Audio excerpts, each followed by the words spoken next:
"This isn't your proper space, sweetheart," a lieutenant declared as I walked into the Top Gun briefing, true pilots alone.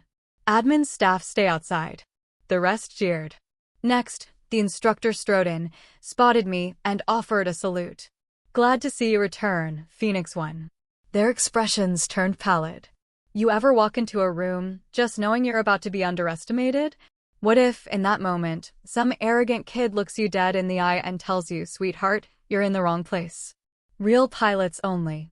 And then, just as your blood starts to simmer, the most respected man in the room walks in, locks eyes with you, and salutes, calling you by a name that makes every jaw in the room drop. That day, in a Top Gun briefing, something in me shifted. I didn't argue. I didn't explain. I just waited. Because sometimes, the only way to prove them wrong isn't with words, but with an undeniable, unshakable truth. My name's Elise Rogers. I'm 38, and I earned my wings the hard way. Think cockpit fire at 30,000 feet, still bringing the jet home. For years, I poured everything into the Navy, my time, my health, my peace. I trained young pilots, covered their mistakes, proved over and over that I belonged in a world that didn't always want me to. But that day, in briefing room 7, it felt different. It was a Tuesday, around 1,400 hours. Just another blazing hot Nevada day. The sun bleached the tarmac outside, but inside, the AC hummed, fighting the heat. I was in my standard Navy flight khakis, sleeves rolled up, hair pulled back tight. My name tape wasn't even on this uniform yet. They'd issued it that morning. Under one arm, a tablet. In the other hand, a coffee, that strong, bitter stuff you learn to drink black after enough years at sea. The room was already half full. Young faces, all men, radiating that cocky confidence. Flight suits unzipped just enough to show their t-shirts. They clustered near the front, talking the way fighter pilots do, hands flying, tracing imaginary maneuvers, voices just loud enough to ensure everyone heard how brilliant they were. I recognized the type immediately. I'd flown with versions of them for 15 years. I found a seat in the very back, set my coffee down, opened my tablet. Behind me, I heard a low murmur, something I couldn't quite catch, followed by snickers. Low, brief. I didn't turn around. There was a time, early in my career, when I would have needed to know exactly what they were saying, felt compelled to respond, to defend, to prove something. But I'd learned that the best response to men who underestimate you is to let them keep doing it. Until the moment it costs them something. The briefing was supposed to start at 14:30. At 14:28, a lieutenant, dark hair, wireframe glasses, helmet bag slung over his shoulder, walked past my row. He stopped, backtracked, looked at me, then at the room number on the wall, then back at me. "You're in the wrong room, sweetheart," he said. His tone wasn't hostile, not exactly. Just confidently corrective, like he was redirecting someone lost on their way to the restroom. "Real pilots only. Secretaries sit outside." Conversations around us died. Heads turned. I looked up at him. Let a beat of silence stretch out, just long enough to be noticeable. I was about to speak, about to deliver one of those calm, cutting remarks I'd perfected over the years, when the door at the front of the room opened. Captain David Walker. He walked in the way he always did, shoulders back, eyes sweeping the room in one efficient, all-encompassing glance. The kind of situational awareness you can't teach. He was older now than when I'd last seen him, grayer at the temples, but he still carried himself with that same unshakable calm that had kept our squadron alive over the Persian Gulf when I was 27, and everything felt like it was on fire. He stopped mid-stride when his eyes found me. His entire posture changed. Not relaxed, but sharp. Formal. He came to attention and saluted. "Good to have you back, Phoenix One," he said.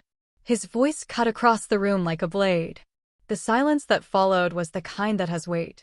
I returned the salute, crisp and deliberate, exactly the way he'd taught me a decade ago when I was just a nugget pilot who couldn't land on a carrier deck in a crosswind. Every man in that room was frozen. The lieutenant who'd called me sweetheart had backed up 2 steps, his face cycling through confusion, then dawning recognition, and finally, panic. "Good to be back, sir," I replied. Captain Walker moved to the front of the room, setting his briefing materials on the podium. "Gentlemen," he said. And I noticed he didn't even look at them, just started queuing up slides. "Let me introduce Commander Elise Rogers. Some of you may know her call sign, Phoenix 1. She earned it during Operation Enduring Freedom, after her F/A-18 took battle damage over Kandahar. Hydraulic failure, electrical fire, and she still put her ordnance on target before recovering to the carrier. She later commanded VFA 41, the Black Aces, through 2 deployments. She holds the Distinguished Flying Cross and the Air Medal with Valor device. She's here as a candidate evaluator for this selection cycle." He finally looked up. "And she's senior to every person in this room, except me." I watched their faces. Some tried to hide their reactions. Others didn't bother. The lieutenant, his name tape read Cruz, had gone pale. Another pilot, younger, red hair, freckles, stared intently at his boots. A third, sitting near the front, met my eyes for half a second, then quickly looked away. I understood what was happening in their heads. They were recalculating, running through everything they'd said in the last 20 minutes, wondering if I'd heard, wondering what it would cost them. It wasn't vindication, not really. Just a quiet, knowing satisfaction. Captain Walker started the briefing. It was technical, focused, the usual rundown of training objectives for the Naval Fighter Weapons School, Top Gun, though nobody called it that officially anymore. I took notes on my tablet, asked 2 clarifying questions about the syllabus timeline, and stayed quiet otherwise. When Walker dismissed the group, the pilots filed out in silence. Cruz lingered near the door, like he wanted to say something, but I didn't give him the opening. I gathered my materials and walked to the front of the room. "You didn't have to do that," I told Walker once we were alone. "Do what?" "The introduction." He smiled, a kind of smile that didn't quite reach his eyes. "Eventually isn't the same as immediately. And you outrank most of the instructors here, too. They needed to know.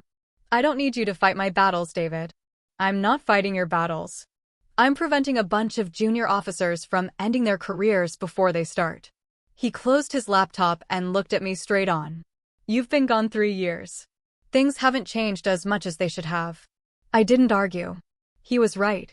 I'd been stationed overseas, flying missions out of bases where rank mattered more than gender because everyone was too tired and too busy to care about anything except getting home alive. Coming back stateside was like stepping backward in time. "How long are you here?" he asked.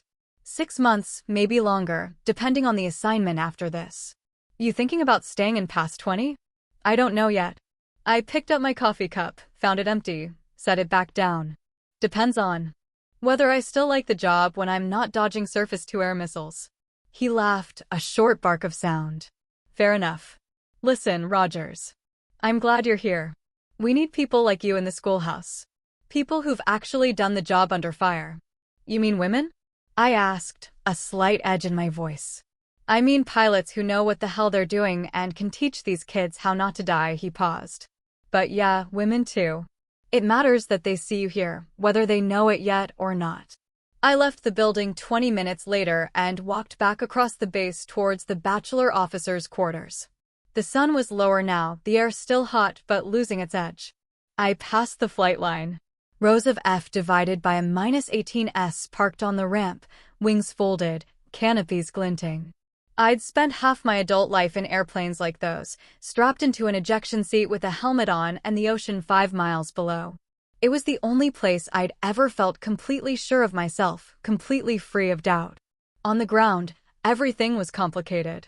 In the air, it was simple: fly the aircraft, complete the mission, bring everyone home. I thought about Cruz and his comment, "Secretaries sit outside." I felt nothing. Not anger, not vindication, not even satisfaction. Just a kind of tired familiarity. I'd heard versions of that line 100 times over the years. You get used to it, or you don't. And if you don't, you leave. I'd stayed because I was good at the job, and because leaving would have meant letting people like him win by default. But some days, I wondered what it would have been like to choose a career where competence was assumed instead of constantly tested. My phone buzzed. A text from Walker, "Drinks later if you want to catch up properly." I sent back a thumbs up emoji and kept walking. The air smelled like jet fuel and dust, familiar and clean in a way that made sense to me. Somewhere behind me, an aircraft engine spooled up for a test run, the sound rising and falling like breathing. I'd be back in a cockpit in 2 days for my requalification flights.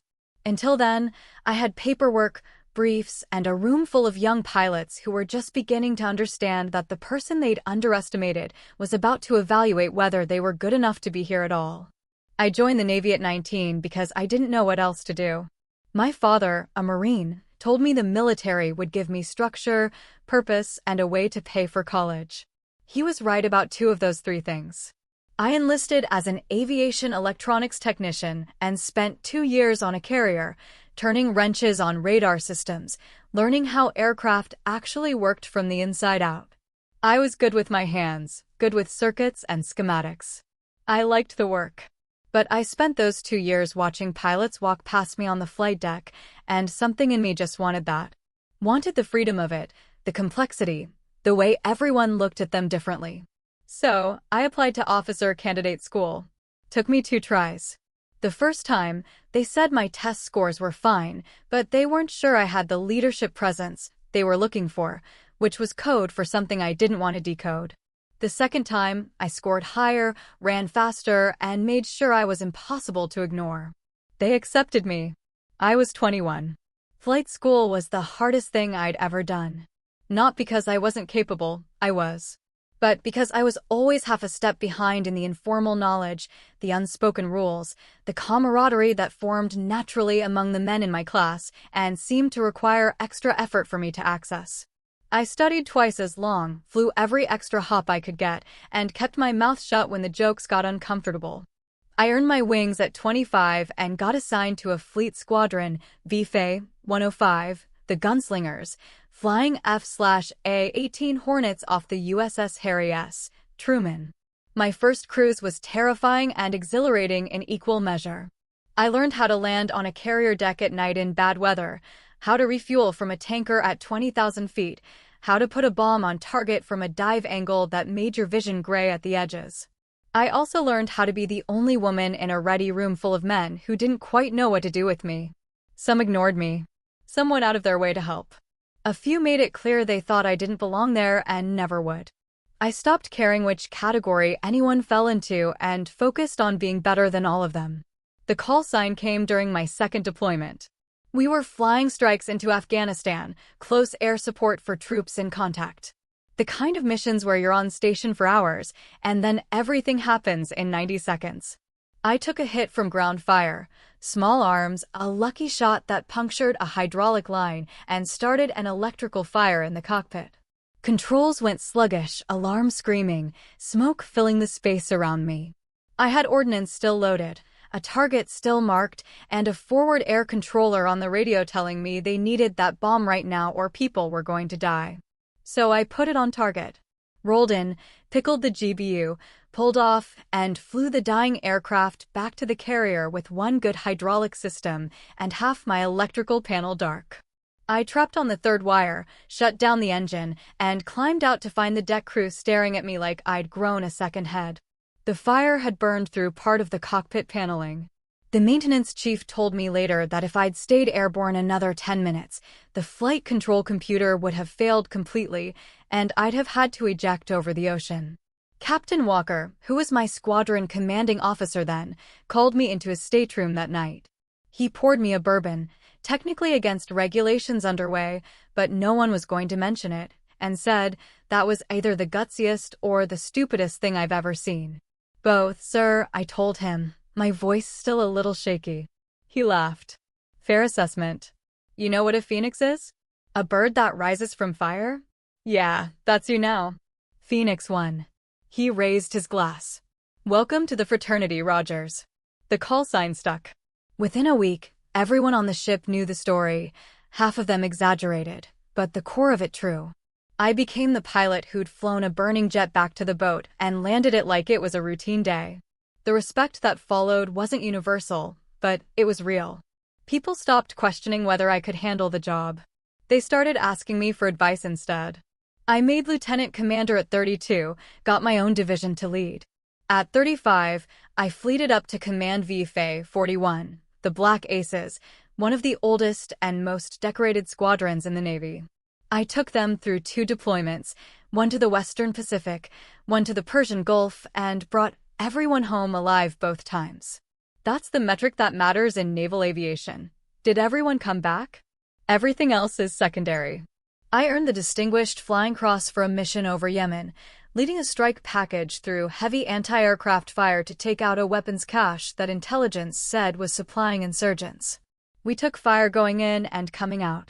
One of my pilots got hit, lost his radio, and I talked him back to the tanker using hand signals through the canopy, then escorted him 300 miles to the carrier because his navigation system was fried.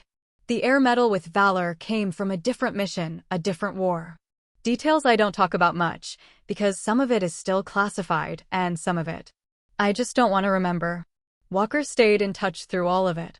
He made captain, got assigned to Top Gun as an instructor, and eventually became the officer in charge of curriculum development.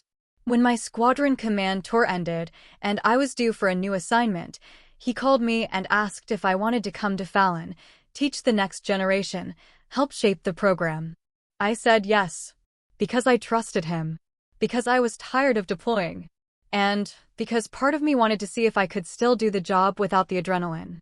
I arrived at Naval Air Station Fallon on a Monday in late September, checked into the bachelor officers' quarters, and spent the first week reading through training materials and requalifying in the aircraft. The base felt different from a carrier, more permanent, less transient, but the flight lines smelled the same, sounded the same. I flew 3 hops that week, each one sharper than the last. My hands remembered the controls like muscle memory that had never faded. It was on the 2nd week, during that briefing in Room 7, that I realized how much the job had changed and how much it hadn't. The young pilots in that room weren't worse than the ones I'd flown with 15 years ago. They were just the same, confident, skilled, and in some cases, blind to their own assumptions. I didn't blame Cruz for what he'd said. He didn't know who I was.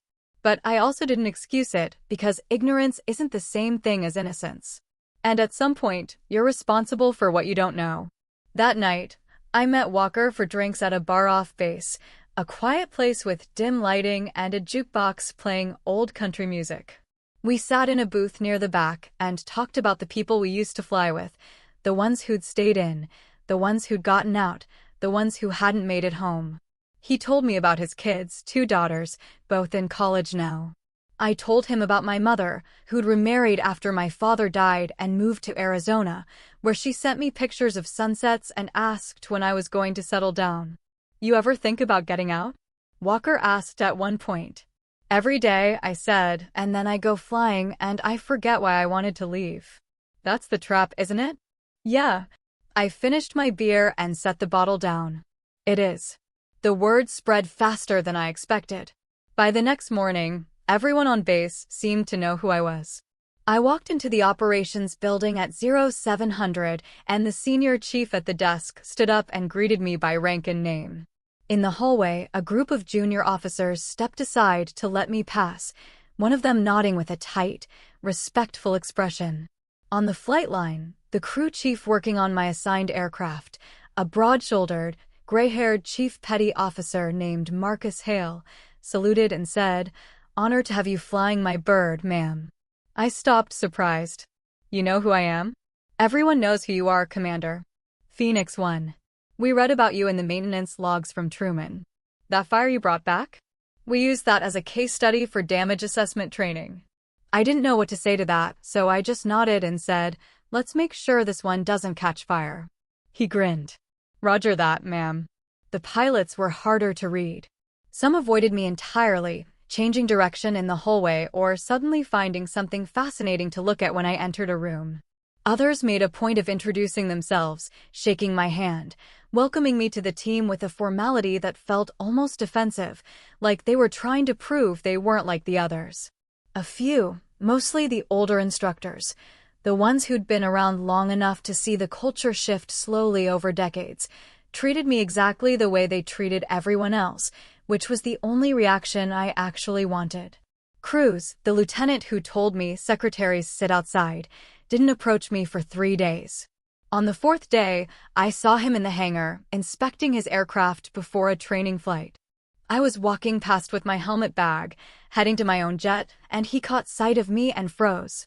For a second, I thought he was going to pretend he hadn't seen me. Then he set down his checklist and walked over.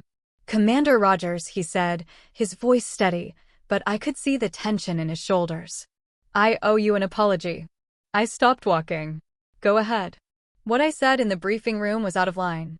I didn't know who you were, but that's not an excuse. I made an assumption based on. He hesitated, choosing his words carefully. Based on things that had nothing to do with your qualifications or your presence there. It was disrespectful and unprofessional. "I'm sorry." I studied him for a moment. He met my eyes, didn't look away. That counted for something. "Apology accepted," I said. "But understand this, Lieutenant. The problem wasn't that you didn't know who I was. The problem was that you assumed someone didn't belong based on how they looked. That's the part you need to fix." "Yes, ma'am." "Are you a good pilot?" The question seemed to catch him off guard. "Yes, ma'am." "I think so." "Then prove it in the air." "That's where it matters." I walked away before he could respond. I didn't need his gratitude or his further apologies. I needed him to be better. And words weren't going to accomplish that. Only performance would. The simulator hop happened on a Friday afternoon. The scenario, a basic tactical intercept. 2 fighters against 4 adversaries, low altitude, compressed timeline. I volunteered to fly as the lead, which meant I'd be running the tactical decisions and coordinating the engagement while my wingman executed my directions. Cruz was assigned as my wingman. I didn't ask if that was intentional. I didn't care. We briefed for 30 minutes before stepping to the simulator. I kept it straightforward: roles, responsibilities, communication protocols, decision-making authorities. Cruz took notes, asked 2 good questions about targeting priorities, and stayed professional. In the simulator, he was slower than I expected. Not incompetent. His hands knew the aircraft, his radar work was solid, but he was thinking too much. Second-guessing his instincts, trying to fly perfectly instead of effectively. I called the initial merge, directed him to take the trailing bandit while I engaged the lead. He acknowledged, maneuvered into position, but hesitated on the trigger. By the time he fired, his target had defensive advantages, and he ended up in a protracted engagement that burned fuel and time.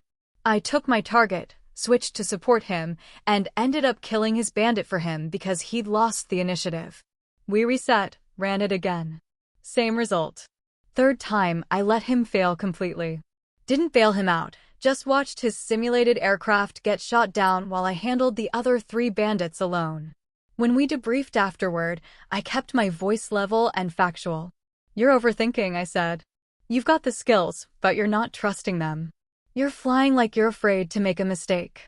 "I am afraid to make a mistake," he said, looking uncomfortable. "Especially now. Especially with you." "Why?" Because of who you are. Your reputation." "I don't want to look incompetent." "Then stop trying not to look incompetent and start trying to be good. There's a difference." I leaned back in my chair. When you're in a merge, you don't have time to think about how you look. You have time to decide, execute, and adapt. That's it. Everything else is noise. How do you turn off the noise? You don't. You just get louder than it is. I stood up. "We're flying again on Monday. Same scenario. This time, I want you to make decisions fast and live with the consequences. I'd rather see you fail decisively than succeed hesitantly." He nodded slowly. "Yes, ma'am." On Monday, he was better. Not perfect. He still hesitated once, still second-guessed a targeting call, but he was faster, sharper, more aggressive.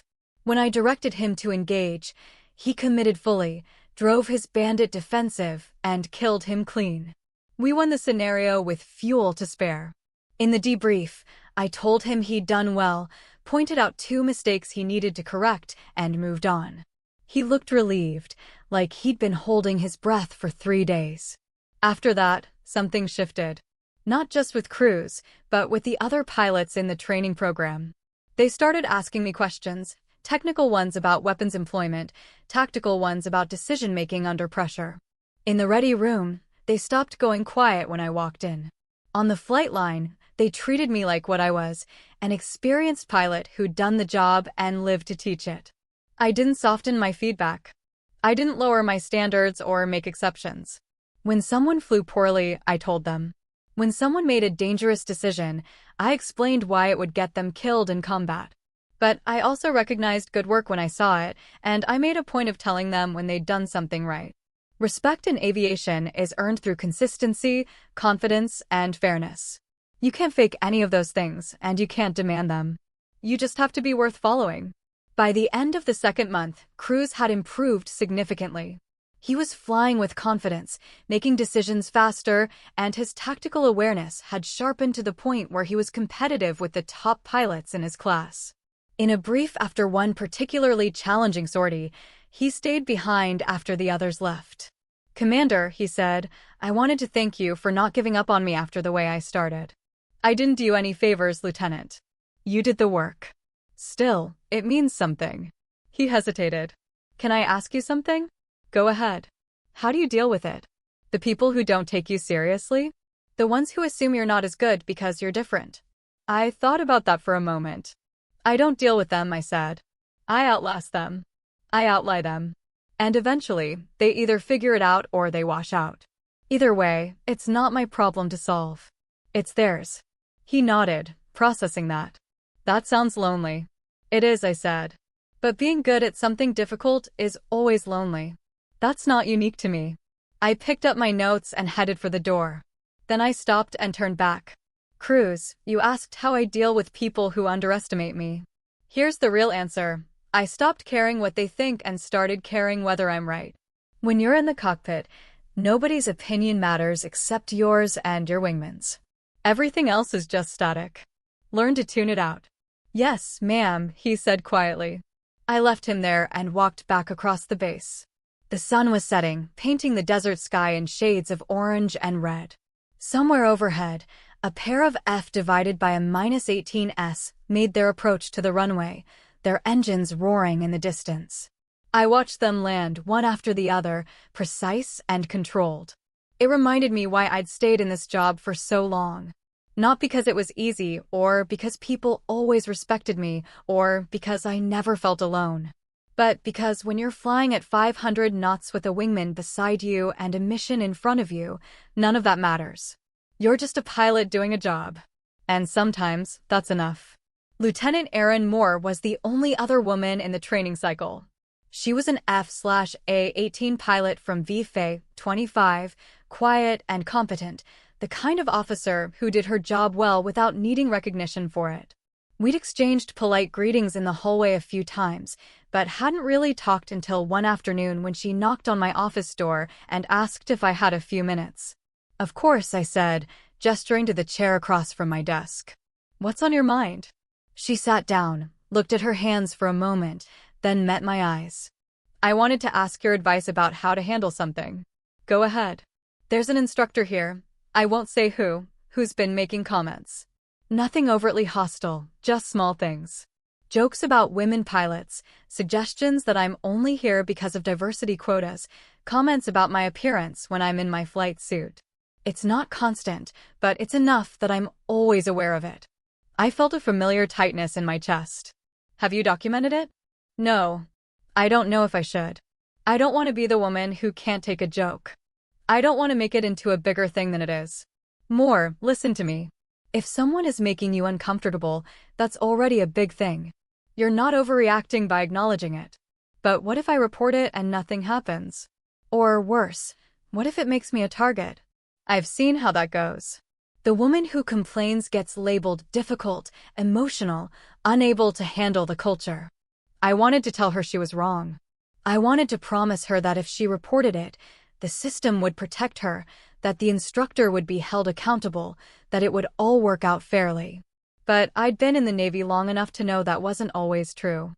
"Here's what I can tell you," I said. "You have 3 options. 1. Document everything and report it through official channels. That's the right answer according to the book, and sometimes it works.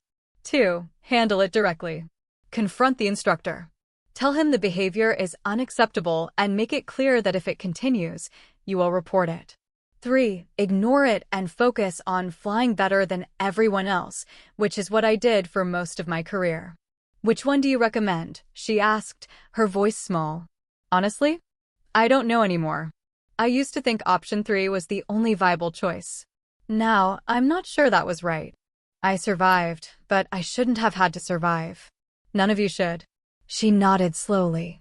What would you do now if you were in my position? I'd confront him directly. I'd tell him his comments are unprofessional and unwelcome, and I'd make sure there was a witness present so it couldn't be twisted later. And if it continued, I'd document and report.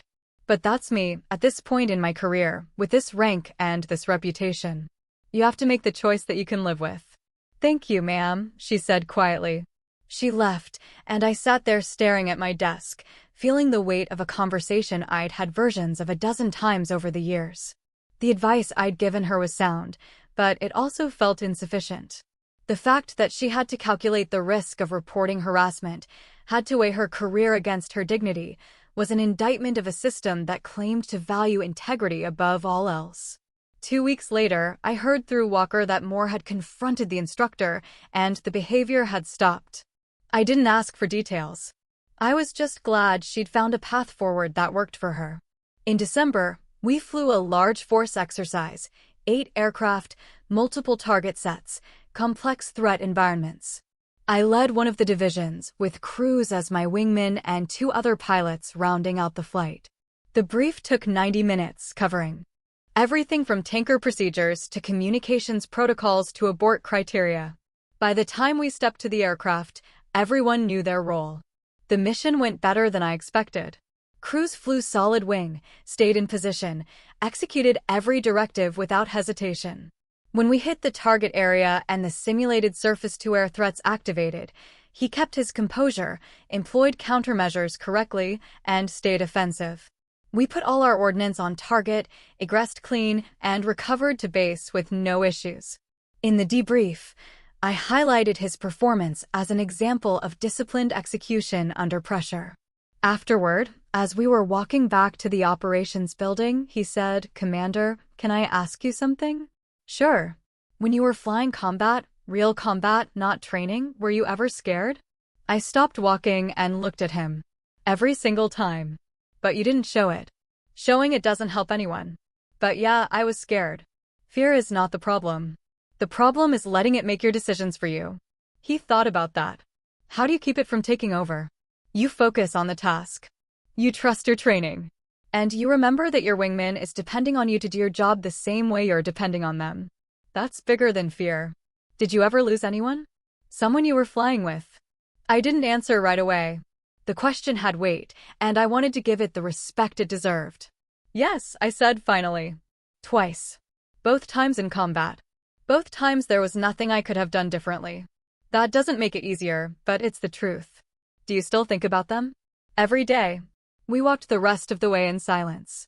When we reached the building, he stopped and said, "Thank you for teaching me, ma'am. I know I didn't make it easy at first." "You're doing fine, Cruz. Keep it up." That night, I sat in my quarters and pulled up old photos on my laptop, pictures from deployments, from squadrons I'd served with, from missions I'd flown. Faces I hadn't thought about in months or years. Some of them were still flying, some had gotten out, 2 of them were gone. I closed the laptop and sat in the dark for a while, thinking about the cost of this job, the weight of carrying other people's lives in your hands every time you strapped into a cockpit. It never got lighter. You just got stronger. In late January, Cruz deployed with his squadron to the Western Pacific. I got an email from him a week after he left, brief and professional, thanking me for the training and saying he'd carry the lessons forward. I didn't reply immediately. I wasn't sure what to say, and I'd never been good at the sentimental side of mentorship. But 2 months later, I received another message, longer, this time sent from a ship-based email account with intermittent connectivity. "Commander Rogers, I wanted to write and tell you something that happened yesterday. We were flying a mission in support of a joint exercise. Details I can't share, but it was complex, high-tempo, multiple threats.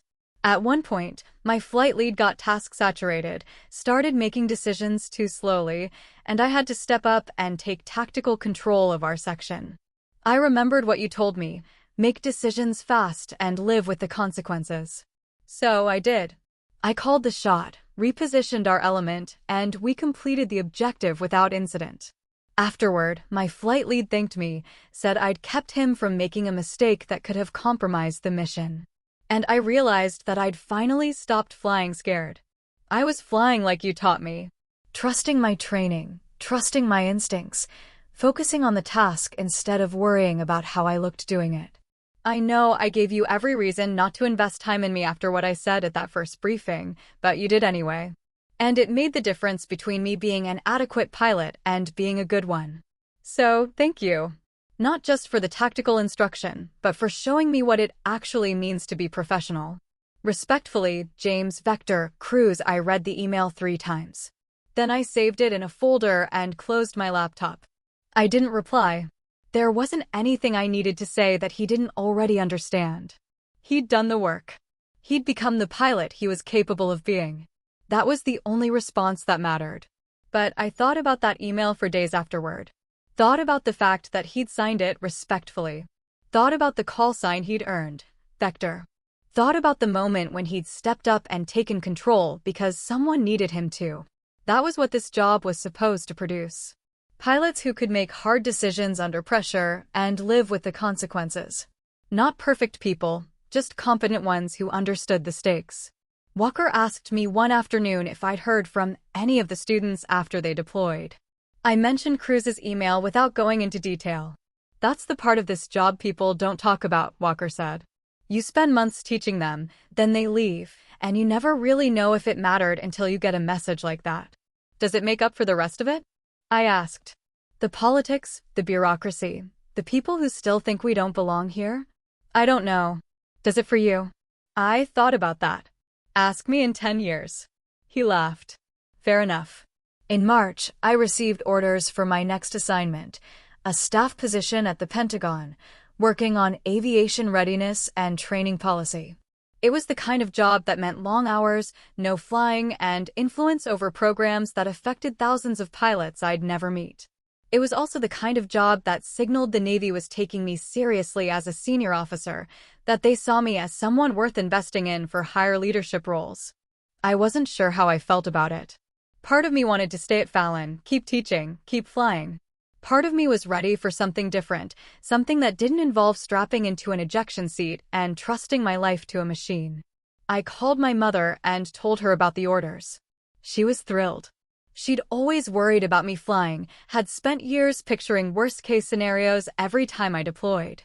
A desk job in Washington meant I'd be safe, stable, closer to normal. Are you happy about it? She asked. I don't know yet, I told her. Ask me when I get there. I had 3 months left at Fallon.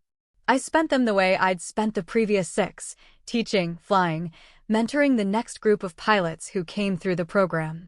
Some of them knew who I was before they arrived. Others found out the same way Cruz had, through a moment of surprise, recalibration, and eventual respect. I stopped trying to predict which category people would fall into. It didn't matter.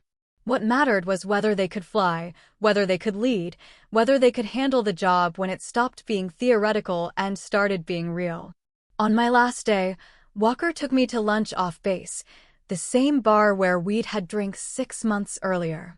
We sat in the same booth and ordered the same food. For a while, we just talked about nothing, sports, the absurdity of military bureaucracy. Then he set down his beer and said, "You made a difference here, Elise. I know it didn't always feel like it, but you did. I just did the job. That's exactly why it mattered. You didn't make it about proving a point. You made it about being good at what you do. And that's what they needed to see." I didn't know how to respond to that. So I just nodded and finished my drink. That night, I packed my belongings into my car and drove off the base for the last time. I stopped at the gate, looked back at the flight line in the rearview mirror, rows of aircraft parked under floodlights, the desert sky dark and full of stars. I thought about all the hours I'd spent in planes like those. All the missions I'd flown. All the people I'd served with. Some of them were still out there, still flying. Some had moved on to other things. Some were gone. I drove east through the night, headlights cutting through the darkness, the road stretching out ahead of me toward whatever came next. I didn't know if I'd made the right choices over the past 15 years. I didn't know if the sacrifices had been worth it. But I knew I'd done the job, done it well, and taught others to do the same. And for now, that was enough. The Pentagon was exactly as bureaucratic and exhausting as I expected. I worked in a windowless office on the third floor, spent my days in meetings about training syllabi and budget allocations, and went home to a small apartment in Arlington that I barely furnished because I didn't plan to stay long. The work was important. I understood that intellectually. But it lacked the immediacy of flying, the clarity of purpose that came from strapping into a cockpit and executing a mission. I kept in touch with Walker via email. He sent me updates on the program, told me about the new students, asked my opinion on syllabus changes. I appreciated the connection, the reminder that there was still a world where people flew airplanes and worried about tactics instead of PowerPoint slides. But it also made me feel distant from the job I'd spent my entire adult life doing. 6 months into the Pentagon assignment, I received a message from the Chief of Naval Personnel's office. They wanted to discuss my future career path, potential command opportunities, timelines for promotion to captain. It was the kind of meeting that could determine the next 5 years of my life. I prepared for it the way I'd prepare for a check ride, reviewed my record, anticipated questions, made sure I knew what I wanted before I walked into the room. The meeting was professional, direct. They asked if I was interested in major command, an aircraft carrier, an air wing, a significant shore installation. I said yes, because saying no would effectively end my upward trajectory, and I wasn't ready to do that yet. They asked if I was willing to accept another staff tour before that happened. I said yes again, because that was the expected answer, and because I understood how the system worked. Afterward, I walked through the Pentagon corridors and felt a strange sense of disconnection, like I was moving through someone else's life. This was the path I'd chosen, or the path that had chosen me, but it didn't feel like mine anymore. It felt like a role I was playing, a script I was following, because I didn't know how to write a different one. I called Walker that night from my apartment. "You ever feel like you're doing everything right, but none of it means anything anymore?" I asked, my voice barely a whisper. "Every day," he said. "That's why I stayed at Fallon as long as I could. Once you leave the operational world, it's all just abstractions. Important abstractions. But still, how do you deal with it?" I remind myself that someone has to do this job, and it might as well be someone who actually understands what the fleet needs. That helps sometimes. Other times, I just drink bourbon and watch baseball. I laughed. The first genuine laugh I'd had in weeks. "That's your professional advice?" "That's my honest advice. The professional version is, you find meaning where you can, and you trust that the work matters even when it doesn't feel like it does." That's bleak. It's the military, Elise. We don't do this job because it's easy or because it always feels meaningful. We do it because it has to be done. I sat with that for a while after we hung up. He wasn't wrong. But I also couldn't shake the feeling that I'd given so much to this career. Years, relationships, parts of myself I couldn't get back, and I wasn't sure what I'd gotten in return. Rank, respect, a call sign that people recognized. But also loneliness, exhaustion, and a growing sense that I'd optimized my life for a mission that might not ever feel complete. In November, 18 months after I'd left Fallon, I received a message from the Bureau of Naval Personnel. I'd been selected for Major Command. Specifically, I was being assigned as the commanding officer of Naval Air Station Oceana, one of the largest naval air stations on the East Coast, home to multiple fighter squadrons and thousands of personnel. It was a significant assignment, the kind that would position me for promotion to captain and potentially flag rank. I should have been excited. This was what I'd been working toward my entire career. The opportunity to lead at scale, to shape policy and culture, to make decisions that would affect hundreds of pilots and thousands of support personnel. But when I read the message, all I felt was tired. I accepted the assignment because that was what you did. You didn't turn down Major Command unless you were ready to retire, and I wasn't ready for that yet. Or maybe I was, and I just didn't know how to admit it. Before I transferred to Oceania, I took 2 weeks of leave and flew to Arizona to visit my mother. She was 70 now, still sharp and active, living in a retirement community where she played tennis and volunteered at the library. We spent the days hiking in the desert, cooking dinners together, talking about everything except the Navy. It was the most relaxed I'd felt in years. One evening, sitting on her back patio watching the sunset, she asked me if I was happy. "I'm successful," I said. "That's not what I asked." I didn't answer right away. The sky was turning purple and orange, the air cooling as the sun dropped below the horizon. "I don't know, Mom. I've spent my whole life trying to be good at this job, and I am good at it. But I'm not sure that's the same thing as being happy." "Then why do you keep doing it?"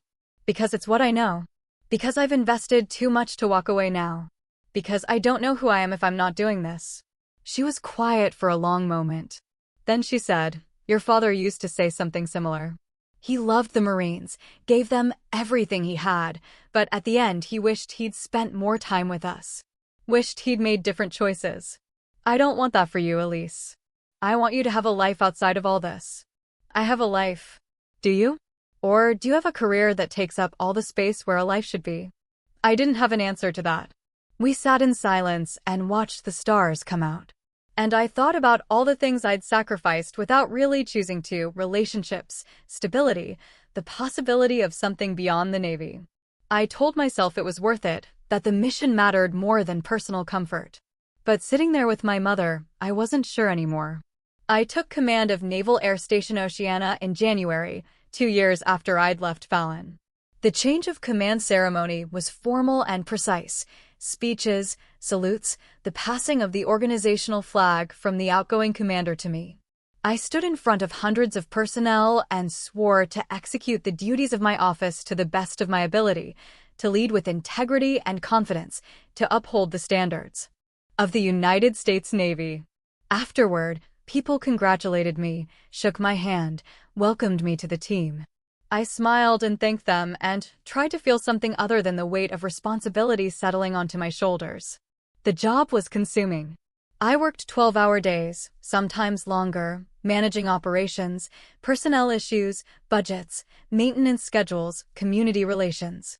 I attended meetings with local officials, briefed senior officers on readiness, reviewed incident reports, made decisions that affected thousands of people. It was important work, necessary work, but it was also relentless. I flew occasionally, center flights, proficiency hops, but it wasn't the same. I was the commanding officer now, which meant I was always thinking about risk management, liability, appearances. The freedom I'd felt as a younger pilot, the pure joy of flight, had been replaced by caution and calculation. 6 months into the assignment, I received news that Captain David Walker had retired. I'd known it was coming. He'd hit his 30 years, and he'd told me months earlier that he was ready to be done.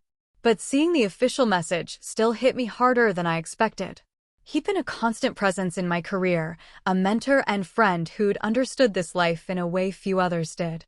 Now he was gone, transitioned to civilian life, and I was still here, still grinding through the job.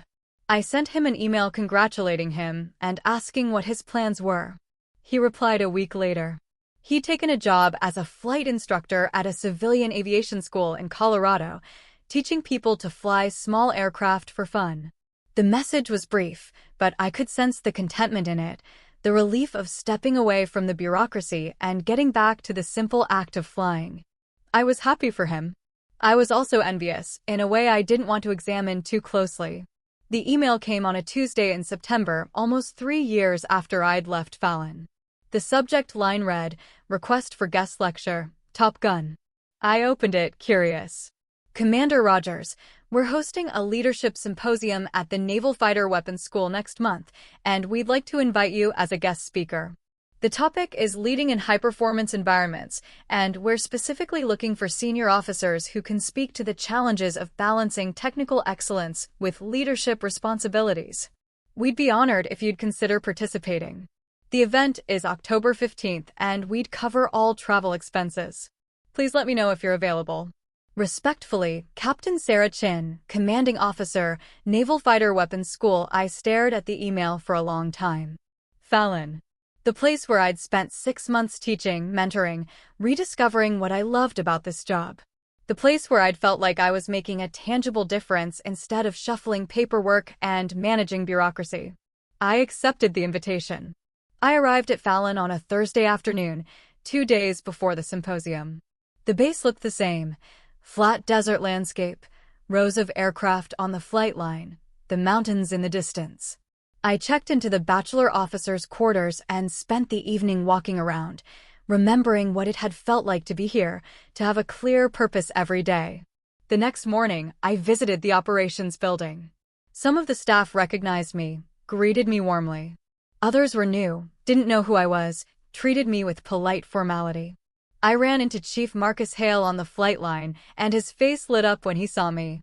"Commander Rogers, good to see you, ma'am. You here for the symposium?" "I am. Have you been, Chief?" "Can't complain. Still keeping these birds flying. Heard you're running Oceania now. That's a big job." "It is. You miss flying every day?" He nodded knowingly. "That's the trade-off, isn't it? The higher you go, the further you get from the cockpit." "Yeah," I said. "It is." The symposium was held in the main auditorium, attended by about 60 pilots, current students, recent graduates, and some senior instructors. I sat through the morning sessions, listening to other speakers talk about leadership, decision-making, and organizational culture. Then it was my turn. I walked to the podium, looked out at the audience, and felt a strange sense of calm. This was familiar territory. Not the speaking, that was always uncomfortable, but the audience. These were pilots, people who understood the job, who lived the same life I'd lived. I didn't have to explain myself to them. "I'm Commander Elise Rogers," I said. "Call sign Phoenix 1. Some of you might know that story. Some of you might not. Either way, I'm not here to talk about my combat record. I'm here to talk about something harder, what it means to lead when you're not sure you have anything left to give." I saw a few people sit up straighter, paying closer attention. "I've been in the Navy for 20 years, I continued. I've flown combat missions, commanded a squadron, taught at this school, and now I run an air station. And I'm going to tell you something that nobody says at these events. Most days, I'm not sure any of it was worth it." Silence in the room. I had their full attention now. "I'm not saying I regret my choices. I'm saying there's a cost to this career that nobody warns you about. You give everything to the mission. Your time, your relationships, your sense of who you are outside of this uniform. And the mission takes it, gratefully, without hesitation. And at some point, you look up and realize you've optimized your entire life for something that will replace you the moment you're gone." I paused. Let that sit. So why do we do it? Why do we keep showing up? Keep flying? Keep leading, even when it's hard and lonely and exhausting. Because someone has to. Because the mission matters, even if it doesn't always feel like it does. And because the people you fly with, the people you lead, they're worth it. They're worth the sacrifice, the exhaustion, the loneliness. I looked around the room, saw young faces, older faces, people at every stage of their careers. When I was here 3 years ago, I taught a lieutenant who made a mistake, a bad one. He underestimated me, disrespected me, and had to learn the hard way that assumptions are dangerous. But he learned. And now he's deployed, flying combat missions, and he's good at it. And that matters more than the mistake he made. That's what leadership is. Giving people the chance to be better than they were yesterday, even when they don't deserve it. I wrapped up a few minutes later, thanked them for their time, and stepped down from the podium. The applause was polite but genuine. Afterward, several pilots came up to talk to me, ask questions, share their own stories. One of them was a young woman, a lieutenant, who thanked me for being honest about the cost of the career. "It helps to know I'm not the only one who feels this way sometimes," she said. "You're not," I told her. "And that's okay. Feeling it doesn't mean you're failing. It just means you're human." On my last morning at Fallon, I requested a solo flight. A simple proficiency hop. Nothing tactical, just me and an F/A-18 and an hour of airspace. They approved it without hesitation. I walked to the aircraft, did my pre-flight inspection, climbed into the cockpit, and strapped in. Chief Hale was there, running through the final checks, making sure everything was ready. "Good luck, ma'am," he said before climbing down. "Thanks, Chief." I started the engines, ran through the checklists, taxied to the runway. The tower cleared me for takeoff, and I advanced the throttles, felt the aircraft accelerate, felt the nose lift, felt the wheels leave the ground. And for the first time in months, I felt free. I climbed to 20,000 feet, leveled off, and flew lazy circles over the desert. No mission, no timeline, no pressure. Just flight. The sky was clear, the visibility unlimited. And for 30 minutes, I didn't have to think about command or responsibility or the cost of this career. I just flew. When I landed and taxied back to the line, I shut down the engines and sat in the cockpit for a minute, helmet still on, hands resting on my thighs. I thought about Walker's email, about his decision to retire, about the contentment I'd sensed in his message. I thought about my mother's question, "Are you happy?" And I realized I didn't have a good answer. But I also realized that maybe happiness wasn't the right metric. Maybe what mattered was whether the work had meaning, whether it made a difference, whether it was worth showing up for even on the hard days. And by that measure, I was doing okay. I climbed out of the cockpit, grabbed my helmet bag, and walked back to the operations building. Tomorrow, I'd fly back to Oceania, back to the job, back to the relentless grind of command. But today, I'd done something I loved in a place that felt like home. And that was enough. 1 year later, I stood in front of a different briefing room. Same base, same building. But this time, I wasn't walking in as a student or an evaluator. The nameplate beside the door read, Commander Elise Rogers, Lead Instructor, Advanced Tactics Division, Naval Fighter Weapons School. I'd submitted my resignation from command at Oceania 6 months earlier. The conversation with the detailer had been brief, professional. They'd asked if I was sure. I'd said yes. They'd asked where I wanted to go. I'd said Fallon. There had been a pause on the other end of the line. "Then, we can make that happen." And they had. I wasn't running an air station anymore. I wasn't managing thousands of people or sitting in budget meetings or worrying about community relations. I was teaching pilots how to fly, how to fight, how to survive. It was a step backward in terms of career progression. Everyone knew that taking an instructor billet after major command meant you were off the flag officer track. But I didn't care. I was flying 3 times a week, debriefing tactics every afternoon, and going home to a small house off base where I'd finally unpacked all my boxes and hung pictures on the walls. My mother had visited last month, spent a week hiking with me in the mountains, cooking dinners in my actual kitchen. She'd looked around the house, the furniture I'd chosen, the books on the shelves, the running shoes by the door, and said, "You look different." "Different how?" "Lighter," she'd said. "Like you're not carrying something heavy anymore." She was right. I'd spent 20 years carrying the weight of proving myself, of being excellent, of never giving anyone a reason to doubt I belonged. And somewhere in the past year, I'd set that weight down. Not because I'd proven anything, but because I'd stopped needing to. The door opened and the new class filed in. 22 pilots this cycle. 2 of them women. They found their seats, opened their tablets, settled into the focused quiet that preceded every brief. I recognized the energy in the room, anticipation, confidence, the unspoken question of whether they were good enough to be here. I waited until they were all seated, then walked to the front.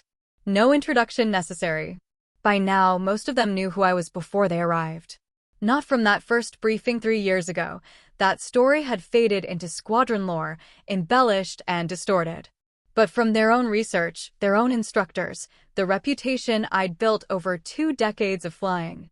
"Welcome to Advanced Tactics," I said. "I'm Commander Rogers. For the next 8 weeks, we're going to teach you how to think like an adversary, how to exploit weaknesses in defensive systems, and how to lead a strike package into contested airspace and bring everyone home. Some of you will struggle. Some of you will fail. That's not a threat. It's a statistical reality. This course has a 30% attrition rate, and we're not interested in lowering it." I pulled up the first slide, a tactical scenario for aircraft against a layered air defense network. "Let's start with a simple question," I continued. You're the mission commander. Your package is 20 miles from the target, and your electronic warfare aircraft reports a radar system that wasn't in the intelligence brief. What do you do? Hands went up. I pointed to a lieutenant in the front row, a pilot from VFA 103 with sharp eyes, and a call sign stitched on his flight suit. Blade. Abort the mission, ma'am. If the threat picture doesn't match the brief, we don't have valid ROE to continue. That's one answer, I said. Anyone else? A woman in the third row raised her hand. Lieutenant junior grade. Looked young, couldn't be more than 26. Her name tape read, Stows. Adapt the plan, ma'am. Reroute around the threat. Compress the timeline and prosecute the target from a different axis. Better, I said. But you're still assuming the new radar is the only change. What if there are more surprises waiting? What if your intelligence was compromised from the start? Silence. They were thinking now, recalculating their assumptions. The right answer, I said, is that there is no right answer. There's only the decision you make with the information you have and the consequences you live with afterward. Mission command isn't about being perfect.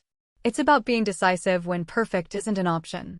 I ran them through the scenario, walked them through decision trees, showed them how to evaluate risk in real time.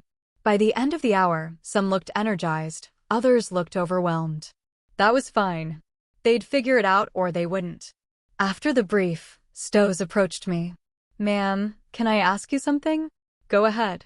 How do you know when you're making the right call? When there's no clear answer and the pressure's on and people are counting on you. I looked at her, saw myself 15 years ago asking the same question to an instructor who'd probably felt just as uncertain about the answer. You don't, I said. You make the best call you can with what you know, and then you move forward. Second-guessing yourself in the moment gets people killed. Second-guessing yourself afterward is how you learn. But in the moment, you trust your training and you decide. She nodded slowly, processing that. Can I tell you something else? I added. The fact that you're asking that question means you're thinking like a leader. A lot of pilots never get there. They're so focused on being right that they freeze when there's no clear answer. Don't be that pilot. Yes, ma'am. Thank you. She left, and I gathered my materials. Through the window, I could see the flight line, rows of F divided by a -18s, ground crews moving between them, the mountains rising in the distance under a sky so blue it hurt to look at. I'd made the right choice coming back here. Not the smart career choice, not the path to higher rank, but the right choice for me. That night, I met Walker for dinner. He'd driven down from Colorado, visiting the area for a reunion with old squadron mates. We sat at the same bar where we'd talked 3 years ago, ordered the same food, fell into the same comfortable rhythm of conversation. You seem good, he said after we'd covered the usual topics. I am. No regrets about leaving command? None. I did that job. It was important. But it wasn't me. This is. He smiled. I told you years ago that the best part of this job is the people you teach. Glad you figured it out. Took me long enough. We finished our drinks and said goodbye in the parking lot.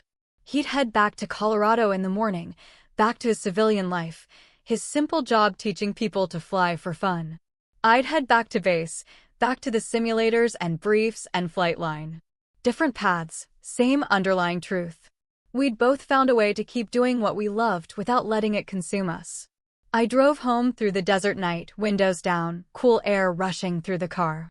When I pulled into my driveway, I sat for a moment before going inside, looking up at the stars scattered across the sky. Somewhere out there, pilots I'd trained were flying missions, making decisions, leading others. Maybe they remembered what I'd taught them. Maybe they didn't. Either way, I'd done my part. Inside, I changed into comfortable clothes, made tea, sat on my couch with a book I'd been meaning to read for months. No paperwork, no urgent emails, no weight of command.